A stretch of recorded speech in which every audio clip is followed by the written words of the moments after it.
പാകിസ്ഥാൻ സൈനിക മേധാവി ജനറൽ അസീം മുനീർ അടുത്തിടെ രാജ്യത്തെ ഒരു ദേശീയ സമ്മേളനത്തിൽ നടത്തിയ ഒരു പുതിയ തള്ളു അന്താരാഷ്ട്ര തലത്തിൽ വലിയ ചർച്ചകൾക്ക് വഴിവെച്ചിരിക്കുകയാണ്.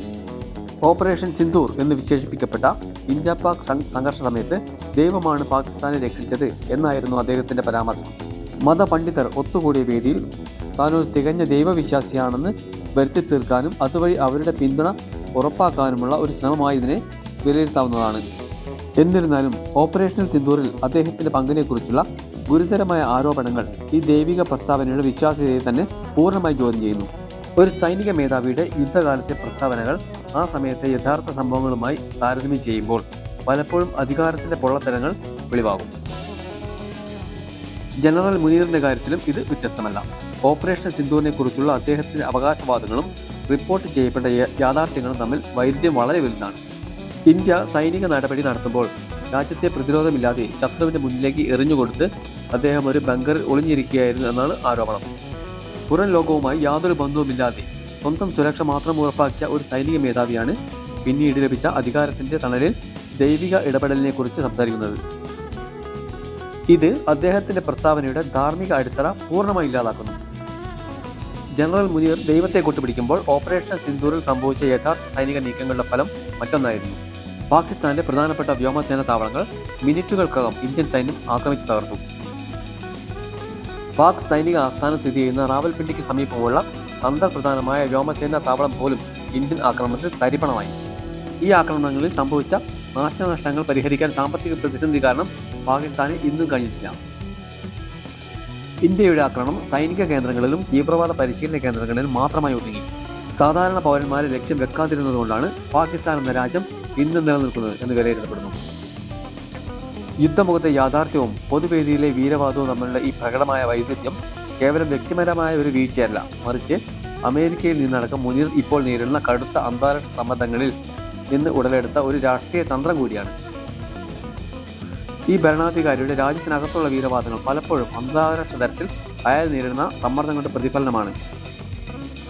ഗാസ വിഷയത്തിൽ അമേരിക്കയിൽ നിന്നുള്ള കടുത്ത സമ്മർദ്ദമാണ് ജനറൽ അസീം മുനീർ ഇപ്പോൾ നേരിടുന്ന ഏറ്റവും വലിയ നയതന്ത്ര പ്രതിസന്ധി. ഗാസയിൽ ഹമാസിനെ നേരിടാനും സമാധാനം പുനഃസ്ഥാപിക്കാനുമായി പാകിസ്ഥാൻ സൈന്യത്തെ അടിയന്തരമായി അയക്കണമെന്ന് അമേരിക്ക ആവശ്യപ്പെട്ടിട്ടുണ്ട്. സാമ്പത്തികമായും സൈനികമായും അമേരിക്കയെ വലിയ തോതിൽ ആശ്രയിക്കുന്ന പാകിസ്ഥാനെ ഈ ആവശ്യം തള്ളിക്കളയാൻ എളുപ്പമല്ല. ഈ ആവശ്യം ജനറൽ മുനീറിനെ ഒരു ധർമ്മസങ്കടത്തിലാണ് എത്തിച്ചിരിക്കുന്നത്. അദ്ദേഹത്തിന് മുന്നിലുള്ള വഴികൾ ഒരുപോലെ അപകടകരമാണ്. അതായത് സൈന്യത്തെ അയച്ചാൽ ഈ നീക്കം മുസ്ലിം രാഷ്ട്രങ്ങളുടെ കടുത്ത എതിർപ്പിന് കാരണമാകും. കാരണം പാകിസ്ഥാൻ ചരിത്രപരമായി ഹമാസിനെ പിന്തുണയ്ക്കുന്ന നിലപാടാണ് സ്വീകരിച്ചിരിക്കുന്നത്.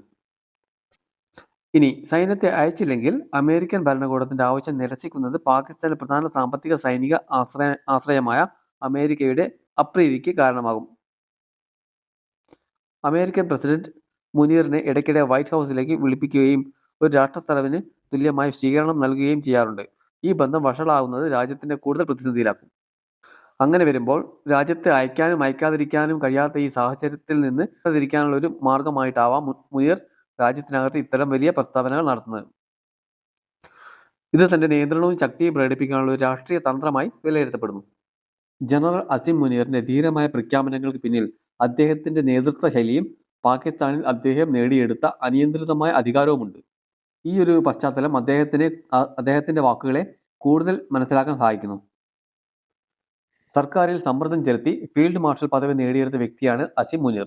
പിന്നീട് രാജ്യത്തെ പ്രസിഡന്റിന്റെയും പ്രധാനമന്ത്രിയെയും നിഷ്പ്രഭമാക്കി ഭരണഘടനാ ഭേദഗതിയിലൂടെ ആജീവനാന്തം സൈനിക മേധാവിയായി തുടരാനുള്ള വഴിയും അദ്ദേഹം ഒരുക്കി. ഇതോടെ തന്നെ പാകിസ്ഥാനിൽ ചോദ്യം ചെയ്യപ്പെടാത്ത അധികാര കേന്ദ്രമായി അദ്ദേഹം മാറി. യഥാർത്ഥത്തിൽ അവിടെ ഇനി ആരും ചോദിക്കാനും പറയാനും ഇല്ലാത്ത അവസ്ഥയിലാണ് അദ്ദേഹം. സിയാ ഉൾ ഹക്കിന് ശേഷം പാകിസ്ഥാൻ കണ്ട ഏറ്റവും വർഗീയവാദിയായ സൈനിക മേധാവി എന്നാണ് അസീം മുനീർ വിശേഷിപ്പിക്കപ്പെടുന്നത്. ഈ പ്രത്യയശാസ്ത്രപരമായ നിലപാടും അദ്ദേഹത്തിന്റെ ഏകാധിപത്യപരമായ ഭരണരീതികളും തമ്മിൽ അഭേദ്യമായ ബന്ധമുണ്ട്. ഈ അനിയന്ത്രിതമായ അധികാരത്തിന്റെ ധാർഷ്ട്യത്തിലാണ് അദ്ദേഹം പലപ്പോഴും സംസാരിക്കുന്നത്. ദൈവമാണ് പാകിസ്ഥാനെ രക്ഷിച്ചത് എന്ന് പറയുമ്പോൾ എന്നിലൂടെയാണ് ദൈവം പാകിസ്ഥാനെ രക്ഷിച്ചത് എന്നായിരിക്കാം അദ്ദേഹം പരോക്ഷമായി ഉദ്ദേശിക്കുന്നത്. രാജ്യത്തിന്റെ ഏകരക്ഷകൻ എന്ന പ്രതിച്ഛായ സ്വയം ചാർത്താനുള്ള ശ്രമമാണിത്. ചുരുക്കി പറഞ്ഞാൽ ജനറൽ അസീം മുനീറിന്റെ ദൈവിക ഇടപെടൽ പ്രസ്താവന നിരവധി കാരണങ്ങളാൽ വിമർശിക്കപ്പെടുന്നു. ഓപ്പറേഷൻ സിന്ദൂറിനെ അദ്ദേഹം കാണിച്ചുവെന്ന് ആരോപിക്കപ്പെടുന്ന ഭീരുത്വം, ഗാസയുടെ കാര്യത്തിൽ അമേരിക്കയിൽ നിന്ന് നേരിടുന്ന നയതന്ത്രപരമായ പ്രതിസന്ധി, പാകിസ്ഥാനിൽ അദ്ദേഹം സ്ഥാപിച്ചെടുത്ത ഏകാധിപത്യപരമായ ഭരണം എന്നിവയെല്ലാം ഈ പ്രസ്താവനയുടെ പൊള്ളത്തരം തുറന്നു കാട്ടുന്നു. അധികാരത്തിന്റെ ഹുങ്കിൽ നടത്തുന്ന ഇത്തരം തള്ളുകൾ കേട്ട് പാകിസ്ഥാനിലെ ജനങ്ങൾ പോലും പരിഹാസത്തോടെ ചിരിച്ചു തള്ളുകയാണെന്ന് ഉറപ്പിച്ചു പറയാം. ഒരു ഭരണാധികാരി കെട്ടിപ്പൊക്കുന്ന പ്രതിച്ഛായയും ജനങ്ങളുടെ യഥാർത്ഥ കാഴ്ചപ്പാടും തമ്മിൽ വലിയ അന്തരമാണ് എന്നിത് വ്യക്തമാക്കുന്നു.